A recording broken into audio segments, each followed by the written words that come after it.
नमस्कार विद्यार्थी मित्र, मी गोरख खरात पुन्हा एकदा तुमचं कोडफास्ट टेक्नॉलॉजीमध्ये स्वागत करतो. आज आपण एका महत्त्वाच्या विषयावरती बोलणार आहे, तो म्हणजे फ्रेशरचं ले ऑफ होतं का? हा एक विषय आहे. दुसरा विषय असा आहे की ज्यावेळेस कॉलेजमधून मास हायरिंग होतं, म्हणजे तुम्ही एका इंजिनिअरिंग कॉलेजमध्ये आहे आणि एक मल्टीनॅशनल कंपनी येते, कोणतीही एखादी मल्टीनॅशनल कंपनी येते, तुमची 40, 50, 60 मुलं रिक्रूट करतात. तर त्या मुलांना पुढं कशा पद्धतीचे जॉब्स असतात, कशा पद्धतीचे त्यांचे प्रोफाईल सेट होतात, या सगळ्या गोष्टीविषयी आज आपण बोलणार आहोत. पहिला महत्त्वाचा प्रश्न असा आहे की कंपनी फ्रेशरचं ले ऑफ करते का? प्रश्नाचं उत्तर आहे येस. कंपनी लॉयल्टी बघत नाही आहे, तुम्ही त्या कंपनीबद्दल किती लॉयल आहात, राईट.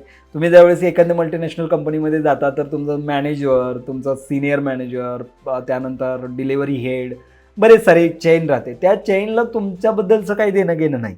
तुमची प्रोजेक्टमध्ये डिपेंडन्सी आहे का, हे एक चेक केलं जातं. तुम्ही जे स्किल अडॉप्ट केलेले आहेत त्या स्किलनुसार तुम्ही काम करता आहात का, हे चेक केलं जातं. आणि मग त्यानंतर ठरवलं जातं की तुम्हाला कंपनीत ठेवायचं की नाही ठेवायचं. त्यामुळे don't love your company, love your skills. हा झाला एक पार्ट. कंपनी नक्की ले ऑफ करते, फ्रेशरचा असू द्यात.